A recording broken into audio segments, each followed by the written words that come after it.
এই তো যে সুন্দর নূর নবীজি নামটি মধুমাখা তুমি ছাড়া শূন্য জীবন আমি যে বড় একা বলেন এত যে সুন্দর নূর নবীজি নামটি মধুমাখা তুমি ছাড়া শূন্য জীবন আমি যে বড় একা প্রেমিকী ছিলি হাপুসের বেলায় চেহারা তার কালো হৃদয় জুড়ে ছিল গো রাসূল তোমার প্রেমের আলো বলেন প্রেমিকী ছিলেন হাপুসের বেলায় চেহারা তার কালো হৃদয় জুড়ে ছিল গো রাসূল তোমার প্রেমের আলো নবীর প্রেমে ইতিহাসে এই নামটি আছে লেখা এই তো যে সুন্দর নূর নবীজি নামটি মধুমাখা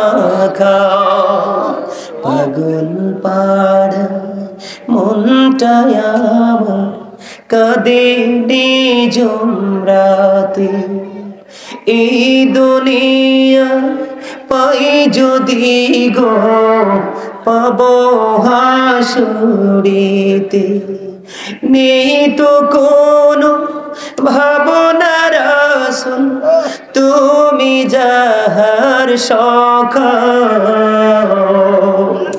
এই তো যে সুন্দর এই তো যে সুন্দর নূর নবীজি নামটি মধুমাখা তোমার প্রেমে গল্প আমি শুনেছি জীবন ভর তাই তো আমার মনের ঘরে বইছে প্রেমের ঝড় নেই তো পথ চেয়ে আছি আমি কবে দিবা দেখা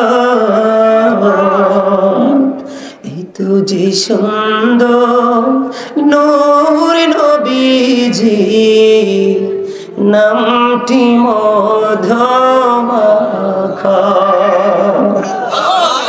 সুন্দরী আমার নবীর মর্যাদা বোঝানোর জন্য বলছি বলে হুজুর প্রমাণ দেন কোরআন থেকে প্রমাণ হলো আসমান জমিন চন্দ্র সূর্য পৃথিবীতে যা কিছু সৃষ্টি করেছেন আমার আল্লাহ প্রত্যেকটার ব্যাপারে তিনি খলাকা শব্দ ব্যবহার করেছেন তার মানে সৃষ্টি কি কিন্তু বন্ধু আমি পুরো কোরআনটাকে প্রায় 3 বার আমি অদম গুনাহগার তাফসীর করেছি শুরু থেকে শেষ পর্যন্ত একবার করার পরে পিপাসা মিটলো না আবার ঢুকলাম দীর্ঘ সময় নিয়ে পুরোটাকে আবার A to Z কমপ্লিট করেছি বন্ধু যা দেখেছি আমার নবী সম্পর্কে আল্লাহ মেসেজ দিয়েছে এগুলাই আমাদের জীবনের জন্য সবচেয়ে বড় নিয়ামত আমার রাসূল সম্পর্কে আল্লাহ রাব্বুল আলামিন যত জায়গায় ওয়াজ করেছে প্রত্যেকটা জায়গায় বলেছেন আরসালনাকা তার মানে পাঠিয়েছি সেন্ড করেছি কি করেছি 570 খ্রিস্টাব্দে রবিউল আউয়াল চন্দ্র মাসের 12 তারিখ সোমবারেতে আমিনার জীর্ণ কুটিরে নবীজির আশাটা সেই দিন জন্ম ছিল না সেই দিনটা ছিল বন্ধু নবীজির পৃথিবীকে কদম মোবারক বিলাদত মোবারক আশা সেই দিনই নবীজির প্রথম জন্ম হয়নি বলে হুজুর কেন বইটা আবার কোন পেস লাগাইলেন আব্দুল্লাহর কপালে ছিল নবীজির নূর মোবারক আরবের 200 নারী আব্দুল্লাহকে দেখে পাগল হয়ে গেছে স্বামী রূপে কাছে পাওয়ার জন্য তাকে স্বামী রূপে না পেয়ে আরবের 200 নারী নিজের জীবন নিজে দিয়ে দিয়েছে শুধু নবীজির নূর মোবারক তার কপালে ঝলক দেখে। আল্লাহ বলেছেন ওমা আরসালনাকা ইল্লা রাহমাতাল লিল আলামিন। আল্লাহ বলেছেন এখানেই শুধু ক্ষান্ত নয়, আল্লাহ বলেছেন ওমা আরসালনাকা ইল্লা কাফাতাল লিন-নাসি বাশীরাও ওয়া নাযীরা। আল্লাহ কয় আল্লাহর হাবিবকে মানব জাতির নিকট সুসংবাদদাতা এবং ভয় প্রদর্শক হিসেবে পাঠাইছে।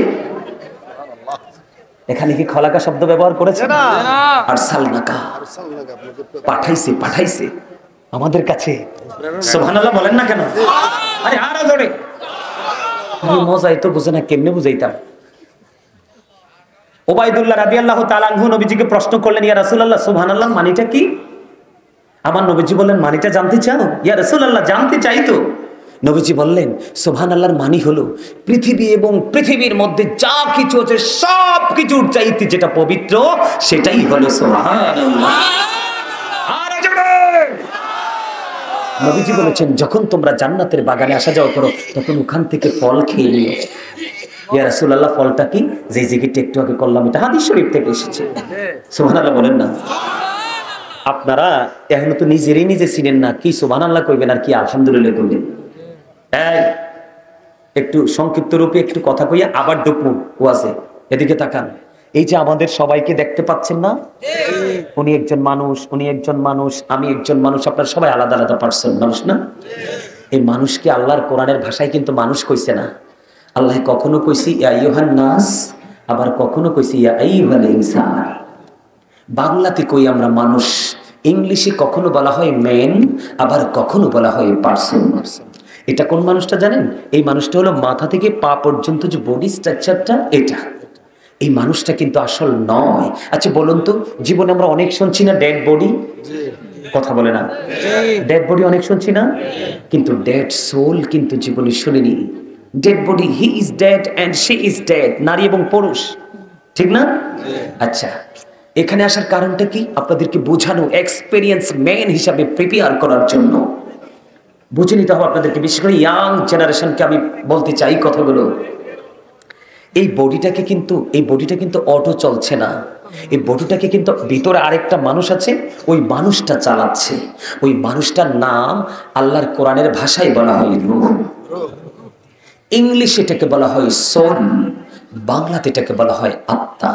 আল্লাহ বলেছেন say the soul is the word of my Lord, only রূহ মিন আমরি রব্বি। First tense, present tense, future tense, অতীত, বর্তমান, ভবিষ্যৎ। একদিন আপনি আমি ছিলাম না। কেন ছিলাম না? কারণ দেহ ছিল বাবা মার মাঝে, রূহ ছিল আল্লাহর আরশের চারপাশে, রূহের জগতে। দেহ এবং আত্মা মিলেই তো মানুষ, নাইলে কিন্তু সে মানুষ নয়। ওই অপশনটা শেষ। তারপরে বাবা মায়ের মাধ্যমে আপনার আমার বডিটা তৈরি হলো, মায়ের উদরে অটোমেটিক্যালি আল্লাহ রাব্বুল আলামিন ট্রান্সফার করে দিয়ে দিলেন। আপনি আমি মানুষ হয়ে পৃথিবীতে আসলাম, নাম লাগলো মায়া আব্দুর রহিম। কি? অনেকটা সময় পৃথিবীতে বিচরণ করার পরে হঠাৎ করে খবর এলো, মাইকে এলান হচ্ছে মরহুম আব্দুর রহিম। কি হয়ে গেল? আরেকটা শব্দ অ্যাড হয়ে গেল না? এখন এই শব্দটাটি অ্যাড হয়ে গেল, জাস্ট হয়ে গেল, এটার মানেটা কি? যেদিন ছিল না, you are great, absolute right my dear brother. এই যে বডি, দেহ থেকে যখন পাখিটা ডিভাইড হয়ে গেল, মাইনাস হয়ে গেল, তখনই কিন্তু আপনি আমি আবার হাজার ঝড় তুফান বৃষ্টি প্রতিকূল অবস্থা আসুক না কেন, আপনাকে কিন্তু আর ঘরে ফেরানো হবে। আমি ছোট্ট থাকতে অনেক জানাজায় গিয়েছি, দেখছি এরকম হাঁটুবানির মধ্যেও লাশটাকে রেখে চলে এসেছে মানুষ। দ্বিতীয়ত কোনো অপশন নাই তো। তাহলে এখান থেকে কি বোঝা যায়? মানুষের আসল সত্তা কি তার দেহ নাকি তার আত্মা? তাহলে আপনার এখানে দেহ থাকলে চলবে না, আগে থাকবে আপনার আত্মা।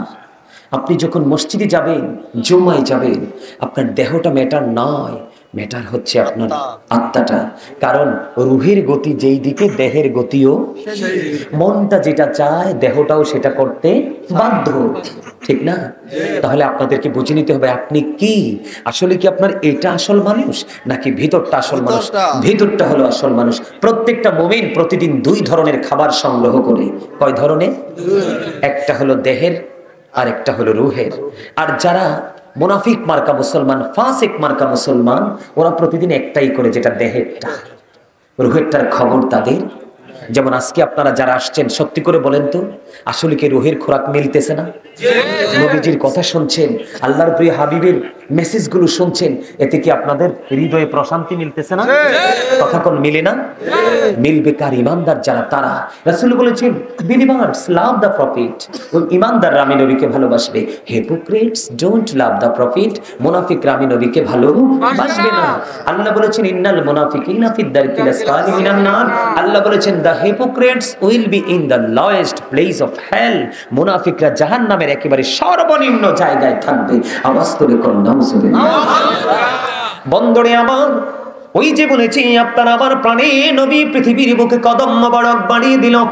আল্লাহ বলেছেন, আরসালনাকা আরসালনাকা আরসালনাকা, যেখানেই যাই নবী সম্পর্কে আরসালনাকা। জয় খোলাকা কোথাও খুঁজে পাই না। রহস্য কি গো? আদতের আমার নবীর শুধু বিলাদত মোবারক হয়েছে, আজকে নবীজির জন্ম নয়। জুড়ে জুড়ে কন্যা সুবহানাল্লাহ। পৃথিবীর বুকে সন্তানের আগে আসে মাথা। প্রত্যেকটা বাবা মা বলতে পারবে, আপনার আমার মায়ের উদর থেকে আগে এসেছে পৃথিবীর বুকে মাথা, আর আপনার আমার প্রাণের নবীর আগে এসেছে দুইটা কদম মোবারক। এই জন্য আপনি খেতের আইলে নামাজ পড়েন, পাহাড়ের চূড়ায় নামাজ পড়েন, রাস্তায় নামাজ পড়েন, যেখানেই নামাজ পড়েন, আপনার জন্য জমিনকে মসজিদ বানিয়ে দিয়েছেন আমার আল্লাহ। কারণ আল্লাহ রাব্বুল আলামিনের হাবিবের পবিত্র দুইটা কদম আল্লাহ এই জমিনের বুকে লাগাইয়া জমিন দামি করে দিয়েছে। আপনি আমি আয়েশা কাঁদছি ওয়া ওয়া বলে, আপনার আমার নবী বলেছেন, রব্বি হাবলি উম্মতি, আল্লাহ গো আমার উম্মতগুলোকে আমার হাওলা করে দাও। কাল কিয়ামতের দিন নবীজির জবান মোবারকে থাকবে রব্বি সাল্লিম রব্বি সাল্লিম। আপনার আমার শান্তি নিরাপত্তা কামনা করবে আমার নবী। সবচেয়ে বড় মজার খবর হলো বন্ধু, আল্লাহর হাবিব যখন জান্নাতের দিকে সর্বপ্রথম কদম মোবারক বানিয়ে দিবেন, বুখারী শরীফের মধ্যে এসেছে, মুসলিম শরীফের মধ্যে এসেছে, আপনার আমার প্রাণের নবী বলে দিয়েছেন, আমি যখন সর্বপ্রথম জান্নাতের দিকে কদমটা বাড়িয়ে দিব, বিশাল বড় একটা দল, বিশাল বড় একটা টিম আমি নবীর সাথে জান্নাতে কদম দিবে। এই দলটা হলো পৃথিবীর যুগে যুগে যুগে যুগে গরিব মানুষের দল। তারা ধনে, পৃথিবীর ধনে তারা গরিব ছিল, কিন্তু নবীর প্রেমে তারা অনেক বড় ছিল। এই জন্য আমি বলি, the rich are not always happy. ধনীরা সব সময় সুখী নয়। the poor are born to suffer. গরিবরা জন্মগ্রহণ করেছে দুঃখ ভোগের জন্য। যারা পৃথিবীতে নির্যাতিত, তারাই হবে পরকালে আনন্দিত। আর এই পৃথিবীতে যারা আনন্দিত, তারাই হবে ভবিষ্যতে নির্যাতিত। একদম স্ট্রেইট ফরওয়ার্ড কথা। রাইট, সুবহানাল্লাহ বলতেন না? একটা মজার খবর কইতাম নি? কইতেন? গ্রহণ করবি নি? নবীজির মর্যাদা বোঝানোর জন্য বলছি বন্ধু আমার, আপনার প্রাণের নবীর যখন উহুদের ময়দানে দান্দান মোবারক শহীদ হলো, নবীজি মদিনায় থাকা অবস্থায় বন্ধু 27টি যুদ্ধ করেছেন। এর মধ্যে সবচেয়ে বড় যুদ্ধ হলো উহুদের যুদ্ধ। উহুদের ময়দানে নবীজির দান্দার মোবারক যখন শাহাদাত বরণ করল, বন্দরে আমার নবীজির মুখ মুবারক দিকে লৌহ মুবারক বের হয়ে আসছে। মালিক বিন সিনান দেখি বন্ধু সহ্য করতে পারলো না, দৌড়ে চলে গেল রে প্রাণের নবীজির কাছে। নবীজির কাছে গিয়ে নবীজির লৌহ মুবারক চুষতে থাকলো। নবীজি বললেন, রে মালিক বিন সিনান, রক্তগুলো জমিনে ফেলে দাও। ইয়া রাসূলুল্লাহ, ইয়া হাবিবাল্লাহ, নবী গো, ও প্রাণের নবী, আমি আল্লাহর ইজ্জতের কসম করে বলছি গো নবী, যতক্ষণ পর্যন্ত আপনার রক্ত মুবারক বের হতে থাকবে, আমি নবী ততক্ষণ, আমি মালিক বিন সিনান ততক্ষণ পর্যন্ত রক্ত মুবারক চুষতে থাকবো, ভক্ষণ করতে থাকবো। বন্ধু এই কথা বলে তিনি নবীজির রক্ত মুবারক চুষতে থাকলেন। চুষতে চুষতে চুষতে চুষতে শেষ রক্তের ফোঁটা যখন চোষা শেষ হয়ে গেল, আপনার আমার প্রাণের নবী গোটা পৃথিবীর উম্মতগুলোকে জানিয়ে দিল, আমার উম্মতের দল, পৃথিবীর বুকে তোমরা যদি কোনো জান্নাতি মানুষ দেখতে চাও, তাহলে মালিক বিন সিনানকে দেখে না।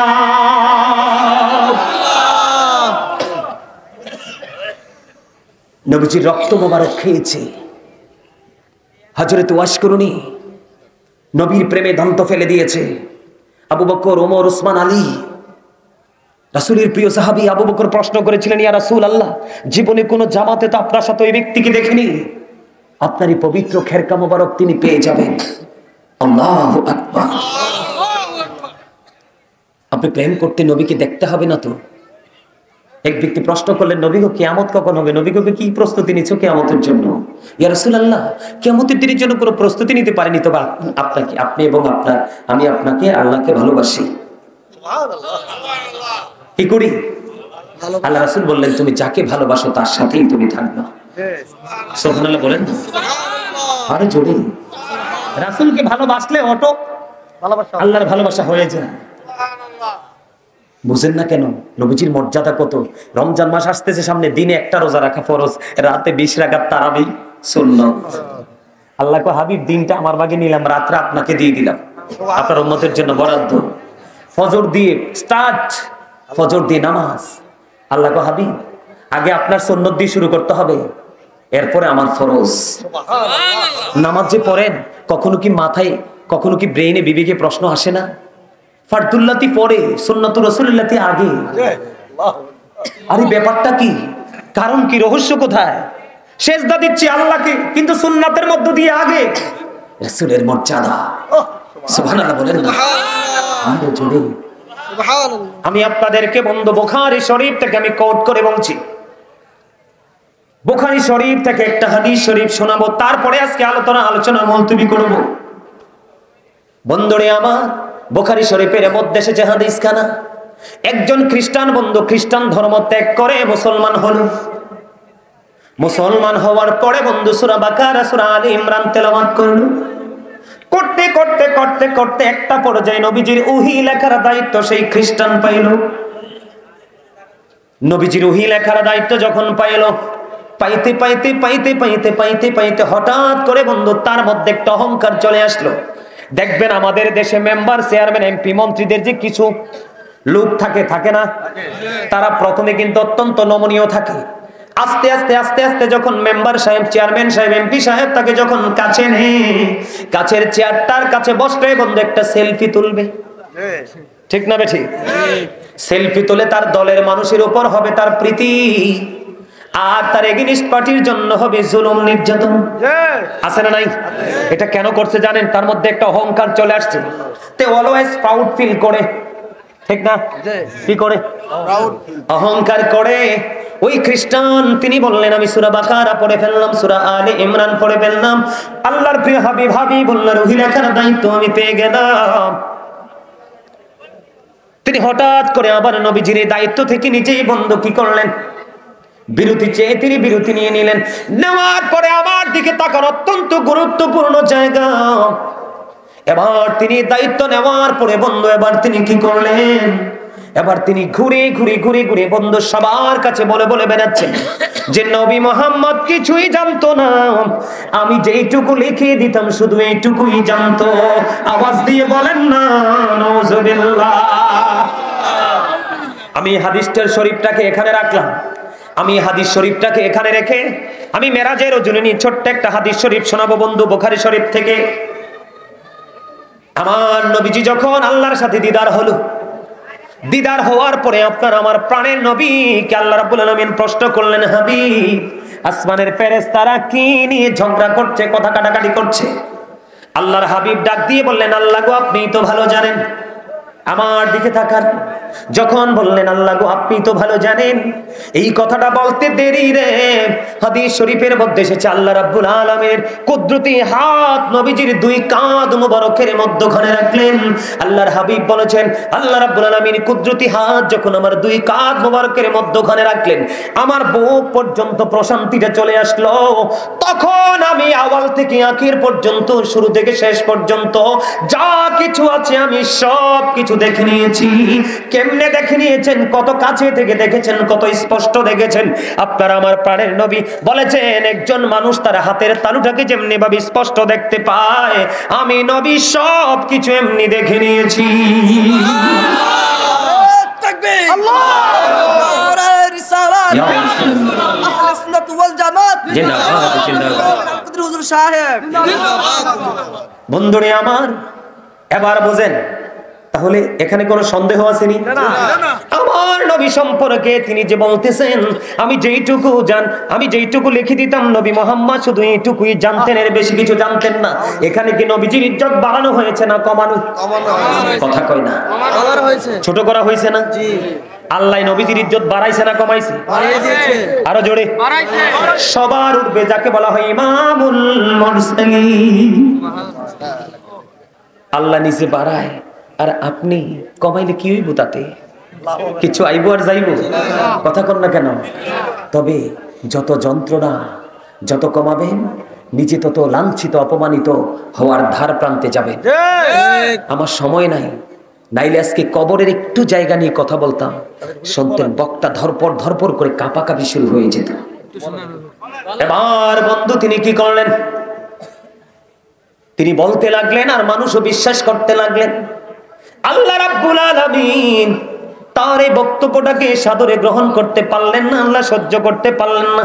যেমনি নবীকে যেমনি আবতার বলতে দেরি, আল্লাহ রাব্বুল আলামিন সূরা কাউসার পাঠিয়ে দিলেন। নবীর সাথে বেয়াদবি করতে দেরি, আল্লাহ রাব্বুল আলামিন সূরা লাহাব পাঠিয়ে আবু লাহাবের ধ্বংসের খবর নিশ্চিত করলেন। তেমনি ভাবে বন্ধুরে আমার আল্লাহ রাব্বুল আলামিন সহ্য করতে পারলো না, সে তার জায়গায় আবার পুনরায় ফিরে গেল। এবার ওই খ্রিস্টান বন্ধু মৃত্যুবরণ করলো। মৃত্যুবরণ করার পরে বন্ধু আপনারা দেখেছেন কিনা, বর্তমানে ইয়াং জেনারেশনের সব যুবকদেরকে আমি বলে দিতে চাই, তোমরা নিশ্চয়ই দেখেছ আরো কয়েক মাস আগে লন্ডনের রানী, ব্রিটিশ রানী এলিজাবেথ মারা গেছে। তোমরা দেখছো কিনা জানি না, চন্দন কাঠে করে তাকে কফিনে করে তাকে মাটি দেওয়া হয়েছে। খ্রিস্টান যখন মারা যায় সবচেয়ে দামি কোটি কোটি টাকা খরচ করে বন্ধু। কক্সবাজার একটা জায়গা আছে না, আমি রামুতে ওয়াজ করতে গিয়েছিলাম, দেখলাম খ্রিস্টানদের বন্ধু দল শুধু খ্রিস্টান। আমি বলি আল্লাহ গো, আজকে কার কাছে ওয়াজ করব? পরে মাহফিল কমিটির কাছে গেলাম, হুজুর এটা আলাদা অপশন, খ্রিস্টান একজন মারা গেছে, কয়টারে কেন পরিদর্শন করতে আসে? হুজুর পৃথিবীর বিভিন্ন দেশ থেকে বড় বড় খ্রিস্টান তারা আসবে, খ্রিস্টান পাদ্রীরা আসবে তাকে দাফন করার জন্য, দাফন কাজে অংশগ্রহণ করার জন্য।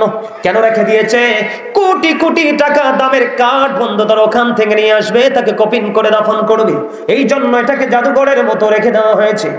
বন্ধুরে আমার, মোটামুটি গোটা পৃথিবীর মোটামুটি মেসেজ গুলো জানতে পারি, কারণ গোটা পৃথিবীর বুকে বন্ধু ভক্তবৃন্দর অভাব নাই। আসার পরে দেখছো না থাইল্যান্ড থেকে ফোন করছে, ধরার সুযোগ নাই, দেখছেন না আপনি?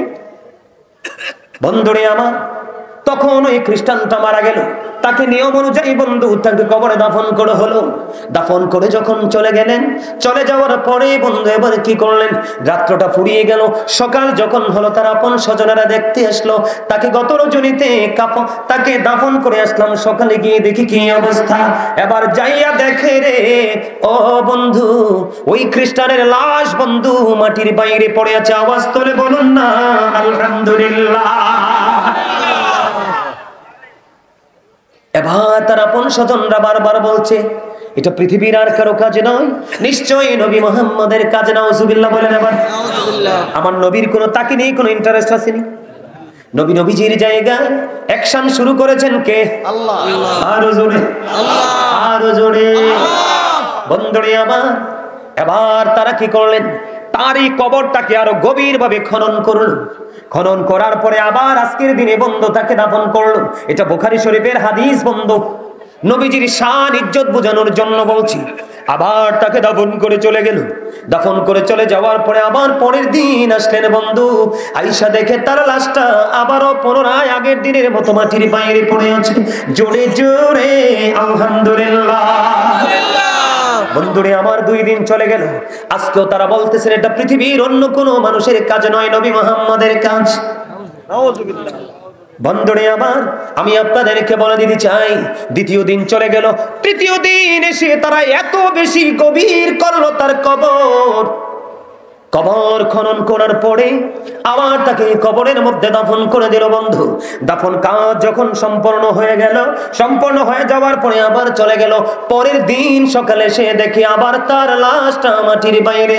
এবার তার আপন স্বজনেরা চিন্তা করে, না না, এটা পৃথিবীর কোনো কাজ নয়, এটা নিশ্চয়ই প্রকৃতির কাজ। আওয়াজ তোলে আল্লাহু আকবার।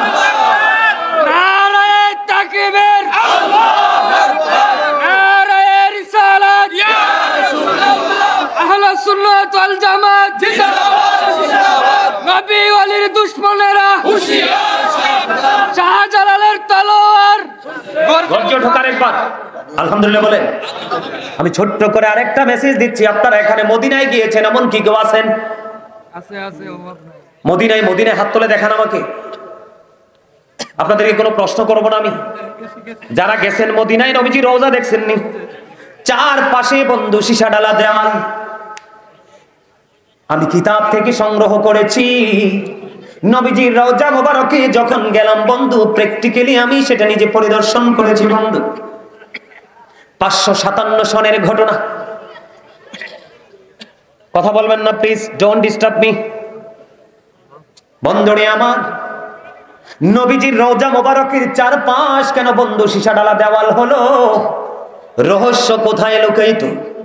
557 সনে বন্ধু নবীজির দুশমন খ্রিস্টানেরা কি করেছিল? নবীজির পবিত্র দেহ মোবারক রওজা মোবারক থেকে বন্ধু সরিয়ে নেওয়ার চেষ্টা করেছিল। হুজুর কারণ কি?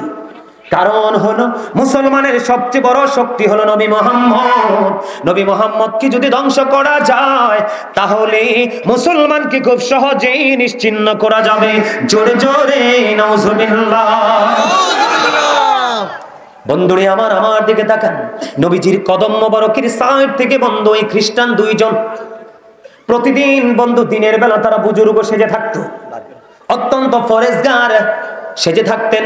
দিনের বেলা সহজে তারা তাদের তাবু থেকে বের হতো না, কার্যক্রম শুরু হতো।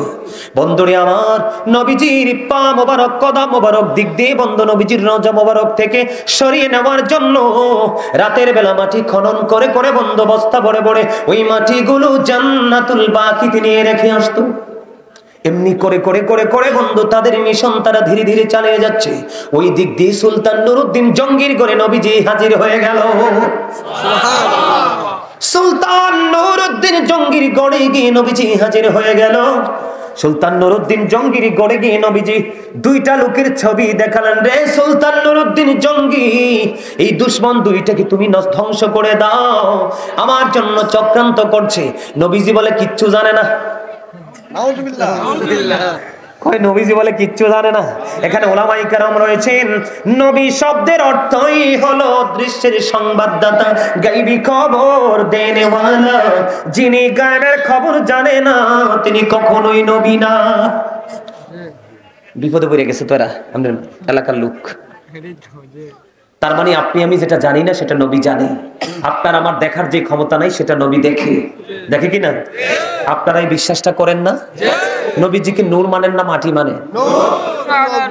নূর। I am from the light of Allah and everything has been created from my light.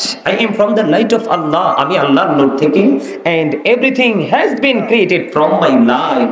সৃষ্টির প্রত্যেকটা বস্তু আমি নবীর নূর মোবারক থেকে। এই আমার দিকে তাকান। নবীজিকে দাঁড়ায় সালাম দেওয়ার পক্ষে না বিপক্ষে? অনেক মৌলবীরা বলে দলিল পায় না। সূরা ফাতির 9 নাম্বার আয়াত খুঁজে দেখেন। আল্লাহ বলেছেন ওয়াতুআযিরুহু ওয়াতুওয়াক্কিরুহু। আল্লাহ কয় help him and respect him. তোমরা আমার হাবিবকে সাহায্য করো এবং সম্মান করো। আমরা তো রাসূলকে দাঁড়িয়ে সালাম দিচ্ছি, সম্মান করছি। সুবহানাল্লাহ কন্না আরো জোরে। আমরা একজন সম্মানী মানুষ আছে তাকে সম্মান করি না? তো সেই তুলনায় আমার নবী বেশি সম্মান পাও না? না হ্যাঁ, কথা কর না। নবীজিকে সালাম দিতে আপনারা প্রস্তুত তো? রাজি না? নবীজিকে যত ভালোবাসবেন আপনার মর্যাদা তত বেশি বৃদ্ধি পাবে, আল্লাহর কাছে দাবি হতে পারবেন। আপনি নবীকে বাদ দিয়ে যত আমলি করেন না কেন আল্লাহর প্রিয় হতে পারবেন না। এই আপনাকে তো দেখতে মুরব্বির মতো দেখা যায়, আপনি ডান বামে খেলে দুষ্টামি করতেছেন। একটু আগে দেখলাম ভোট খাইতেছেন, ব্যাপার কি? এটা জান্নাতের বাগান। আমি এই জন্য আগেই বলেছিলাম যদি ভালো না লাগে আমি কাউকে জোর করে আটকাবো না, বাসায় চলে যাবেন, তাবারুকের সময় চলে আসবেন। আমি কিন্তু অনেকক্ষণ থেকে আপনাকে ফলো করছি। আমি কিন্তু গাজী সুলাইমান, আমার দুই চোখের মনিতে সবাইকে বন্দী করার পরে আমি ওয়াজে ঢুকি, তার আগে ওয়াজ চলে না, সোজা বাইজা ভাই। কারণ নবীজি বলেছে যেখানে শ্রোতাদের আলোচনা শোনার কোনো মেন্টালিটি নাই সেখানে ওয়াজের কোনো দরকার নাই। এটা হাদিস শরীফ।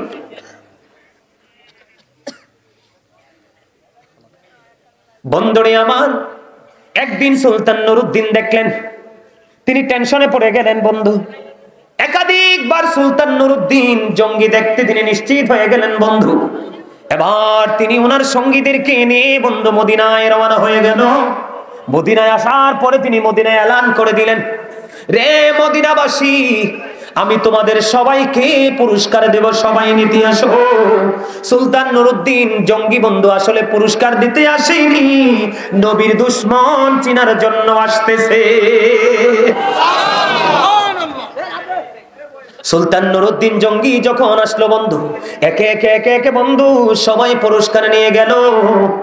কিন্তু ওই যে দুই নরপিশাচ নবীর দুশমন, এই দুইজনকে কোথাও খুঁজে পাওয়া যায় না। এবার তাৎক্ষণিক সময় তিনি প্রশ্ন করলেন, আর কি কেউ বাকি আছে? কয় হ আছে। নবীজি রওজা মোবারকের কাছে দুইজন সাধক থাকে, তারা দিনে বের হয় না, তাদের কর্মসূচি রাতে। সুলতান নুরউদ্দিন জঙ্গি বলে, আর দেরি করব না, পেয়ে গেছি রে। এবার বন্ধু জলদি করে তিনি চলে গেলেন। চলে যাওয়ার পরে বন্ধু তাঁবুর পর্দা সরালেন, সরানোর পরে এদেরকে বের করলেন। ওরা বের হয়ে আসলো। আসার পরে সুলতান নুরউদ্দিন জঙ্গি বললেন, তাদের তাঁবুর বিছানা ছড়াও। তাদের তাঁবুর বিছানাটা সরালেন। বিছানা সরানোর পরে বন্ধু দেখলেন বিছানার নিচে তক্তা। বললেন তিনি তক্তা সরাও। তক্তাগুলো বন্ধু সরালেন। তক্তাগুলো সরানোর পরে এবার নিচের দিকে চাইয়া দেখে রে, ওই তক্তার নিচে দিয়ে নবীজির কদম মোবারক পর্যন্ত মাটি খুঁড়তে খুঁড়তে খনন করতে করতে চলে গেছে। তারা রাতের বেলা মাটিগুলো খনন করে করে বন্ধু জান্নাতুল বাকিতে তারা ফেলে আসতো। আর আজকের দিনটা যদি সময় পাইতো, নবীজিকে তার রওজা মোবারক থেকে বন্ধু নিয়ে যেত। এবার ওই শত্রুগুলোকে আইডেন্টিফাই করলেন, তাদের সকল কুকর্ম তুলে ধরলেন। তুলে ধরার পরে বলল, দিনের বেলা কি করলেন? দিনের বেলা সঙ্গে সঙ্গে ও বন্ধু তাদের গায়ে আগুন ধরিয়ে দিবালোকে তাদেরকে ফুরিয়ে ফেললেন। আর নবীজির রওজায় পরে কান্না বন্ধু গো, নবীজির কদমে পরে কান্না, দু চোখ যেন তার ঝর্ণা হয়ে গেছে। কান্না করতে করতে করতে করতে বন্ধু তিনি একেবারে দুর্বল হয়ে গেলেন। নবী গো, ক্ষমা করে দাও না যদি কোনো গোস্তাকি করে থাকি গো নবী। বন্ধু পাগল হয়ে গেল সুলতান নুরউদ্দিন জঙ্গি। ও বন্ধু তারপরে কি করলেন? ওই তৎকালীন সময়ে সুলতান নুরউদ্দিন জঙ্গির নেতৃত্বে আমার নবীজির রওজা মোবারকের চারপাশে সীসা ডালা দেওয়াল করা হয়েছে, যেন আমার নবীজিকে কোনো শত্রু যেন আঘাত করতে না পারে। কি বুঝতে পারলেন?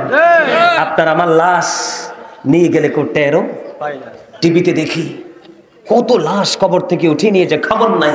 1 সপ্তাহ 15 দিন পরে যাই দেখি ডেড বডি নাই, ঠিক না? আরে চুরি বলেন।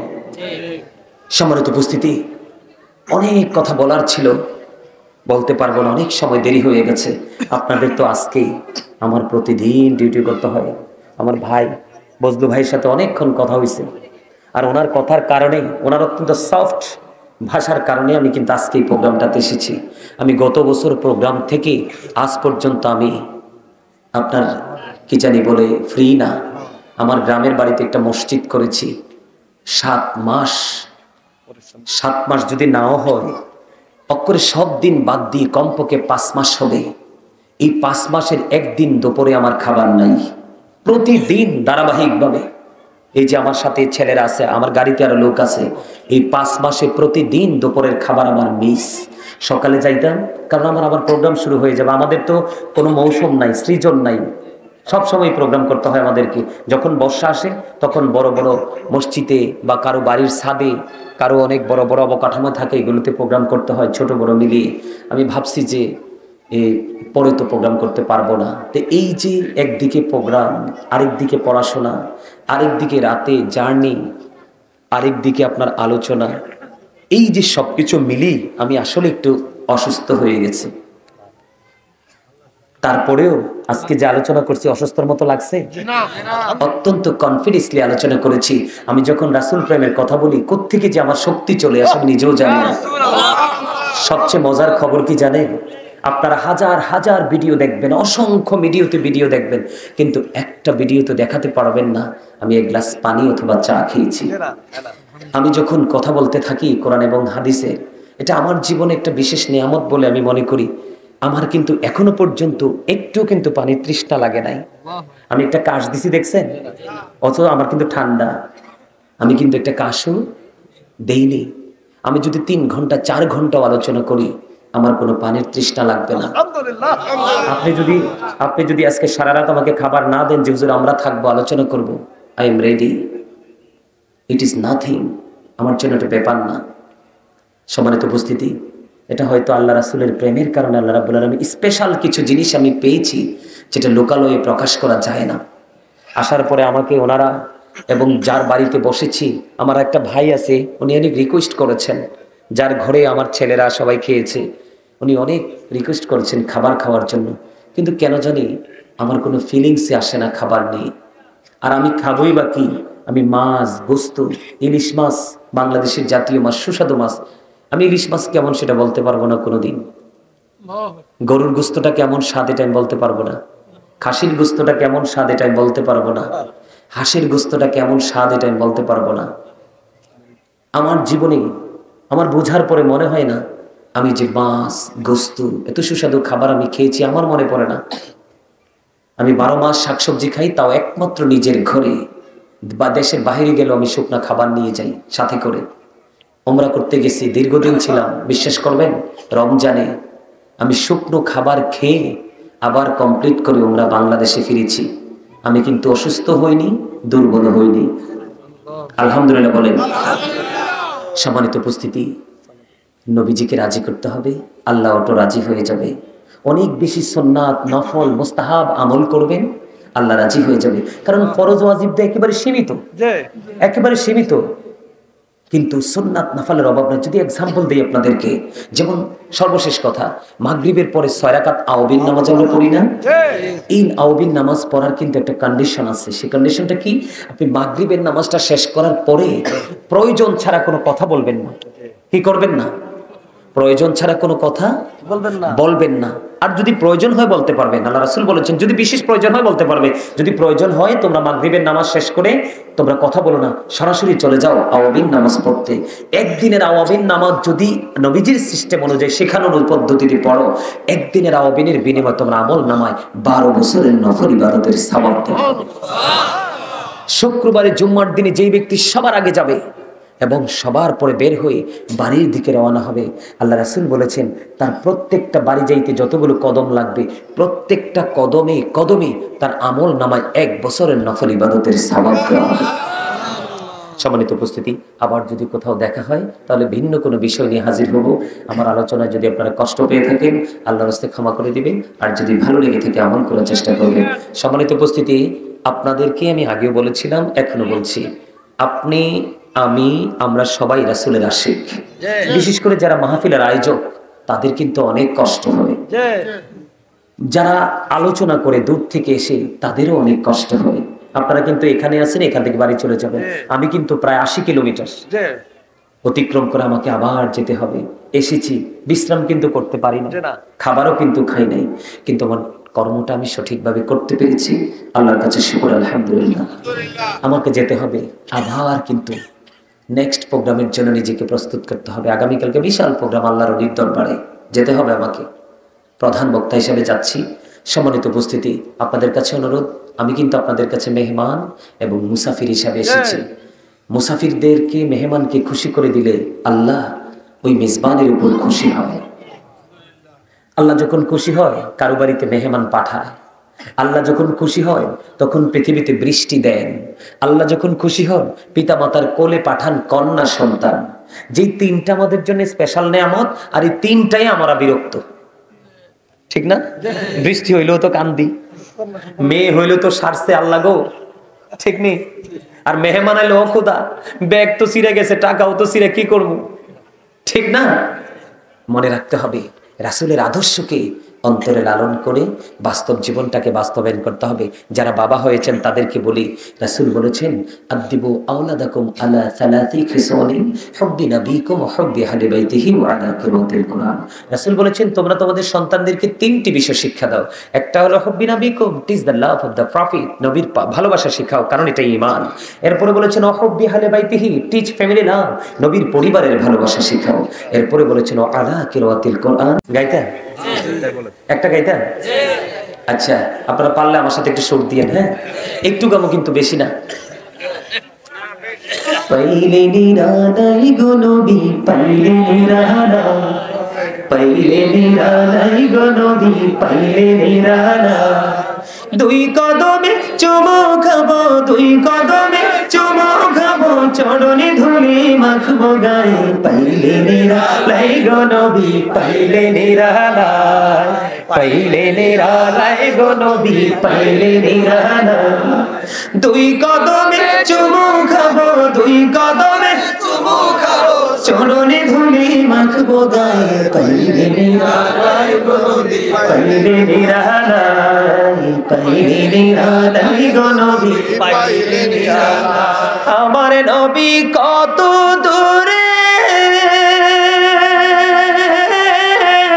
লোহিত সাগরের তীরে, হাইরে মদিনারে সোনার গড়ে আছেন তিনি সর্বদাই, পাইলে নিরালাই গো নবী, পাইলে নিরালাই, পাইলে নিরালাই গো নবী, পাইলে নিরালাই। দুই কদমে চুমু খাবো, দুই কদমে চুমু খাবো, চরণে ধুলি মাখবো গায়ে, পাইলে নিরালাই গো নবী, পাইলে নিরালাই, পাইলে নিরালাই গো নবী, পাইলে নিরালাই। আমার নবী কত দূরে লোহিত সাগরের তীরে, হাইরে মদিনারি সোনার গড়ে আছেন তিনি সর্বদাই, পাইলে নিরালাই গো নবী, পাইলে নিরালাই। মারহাবা, আর জোরে মারহাবা, আর জোরে। দিদি পান তুলে দে, মাঝি হেলা করিস না, দে দে পান তুলে দে, মাঝি হেলা করিস না, আরে থামেন, আমার কাছে মনে হয় ওয়াজ করছি আমি, দুর্বল হয়ে পড়ছে ওরা। আচ্ছা বিরিয়ানি 2 প্যাকেট করে দিবেন বজলু ভাই, লাগলে বয়রে কারো রাইন্দা খাওয়াই দিবেন। গাজী সব কইয়ে গেছে, আল্লাহ কবুল করে, আমিন কর। ওই সব দিয়ে আমিন কই, দেখছেন রাজি আছে। এত সুন্দর করে গজল গাইতে আছি, আপনারা গাইতে পারেন না, কি মজার গজল, মজা নাই এটা? পাল তুলেন নাইলে নৌকা চলবো নি? হ্যাঁ, তো নৌকা না চললে মদিনা যাবো কেমনে? হ্যাঁ, আরে প্রেমের নৌকা পানি চলে না, এটা হাওয়াই চলে। জোরে বলেন সুবহানাল্লাহ। তারা মনে করতেছে এলাকায় তো নদী টদী নাই, মদিনা যাওয়ার আর লাগে কইতাম না। এটা হে নৌকা না, প্রেমের নৌকা। আপনি যেমনি চালাবেন সেমনি চলবে। আমার সাথে একটু গান আমি ছেড়ে দিলে আপনারা ধরবেন, রাজি আছেন? দিদি পাল তুলে দে, মাঝি হেলা করিস না, দে দে পাল তুলে দে, মাঝি হেলা করিস না, ছেড়ে দে নৌকা আমি যাব মদিনা, ছেড়ে দে নৌকা আমি যাব মদিনা। দিদি পাল তুলে দে, মাঝি হেলা করিস না, দে দে পাল তুলে দে, মাঝি হেলা করিস না, ছেড়ে দে নৌকা আমি যাব মদিনা, ছেড়ে দে নৌকা আমি যাব মদিনা। মক্কায় নবী এলো মা আমিনার ঘরে, হাসিলে হাজার মানি, কাঁদিলে মুক্তা ঝরে। দয়ালে মুর্শিদি যার সখা, তার কিসের ভাবনা, দয়ালে মুর্শিদি যার সখা, তার কিসের ভাবনা। আমার হৃদয় মাঝে কাবা, নয়নে মদিনা, আমার হৃদয় মাঝে কাবা, নয়নে মদিনা। দিদি পাল তুলে দে, মাঝি হেলা করিস না, দে দে পাল তুলে দে, মাঝি হেলা করিস না, ছেড়ে দে নৌকায় আমি যাব মদিনা, ছেড়ে দে নৌকায় আমি যাব মদিনা। নূরের রোশনীতে দুনিয়া গেছে ভরে, সে নূরের বাতি জ্বলে মদিনার ঘরে ঘরে। দয়ালে মুর্শিদি যার সখা, তার কিসের ভাবনা, দয়ালে মুর্শিদি যার সখা, তার কিসের ভাবনা। আমার হৃদয় মাঝে কাবা, নয়নে মদিনা, আমার হৃদয় মাঝে কাবা, নয়নে মদিনা। দিদি পাল তুলে দে, মাঝি হেলা করিস না, দিদি পাল তুলে দে, মাঝি হেলা করিস না, ছেড়ে দে নৌকায় আমি যাব মদিনা। মারহাবা। এই ফোন গাড়া লেখছে, আমার লেখাটা গাইতাম, আমার লেখা বলে গাইতাম। আমার লেখা আপনি শুনবেন? আমার লেখা, আমার সুর, আমার গাওয়া, আলহামদুলিল্লাহ। আপনারা আমি অনেক লিখেছি। আজকে তো আলোচনায় ঢুকছি, গজল গামু কোন সময়, একটাও গজল গাই নাই আজকে। আপনারা আমার সাথে সুর দিবেন পারলে, একেবারেই নরম, এটা সবার পক্ষে সুর দেওয়া সম্ভব। এই তো যে সুন্দর নূর নবীজি নামটি মধুমাখা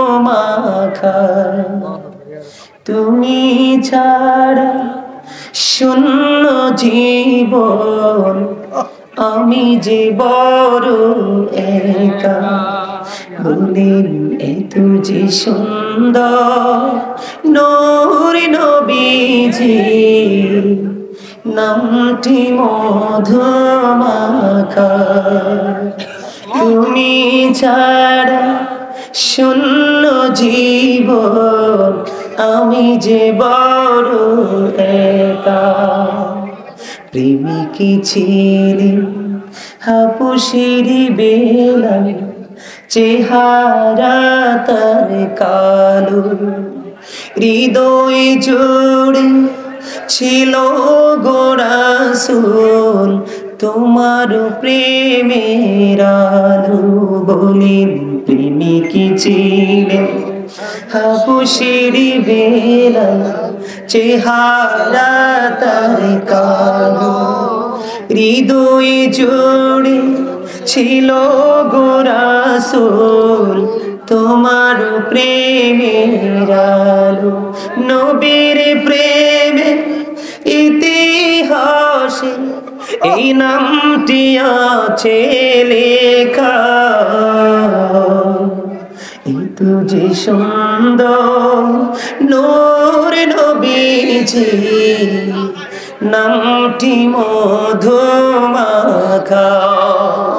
পাগল পাড়া মনটায় আমার কাঁদে নিঝুম রাতে এই দুনিয়া পাই যদি গো পাব হাসুরিতে নেই তো কোনো ভাবনা রাসূল তুমি যাহার সখা এই তো যে সুন্দর এই তো যে সুন্দর নূর নবীজি নামটি মধুমাখা তোমার প্রেমে গল্প আমি শুনেছি জীবন ভর তাই তো আমার মনের ঘরে বইছে প্রেমের ঝড় নেই তো পথ চেয়ে আছি আমি কবে দিবা দেখা এই তো যে সুন্দর নূর নবীজি নামটি মধুমাখা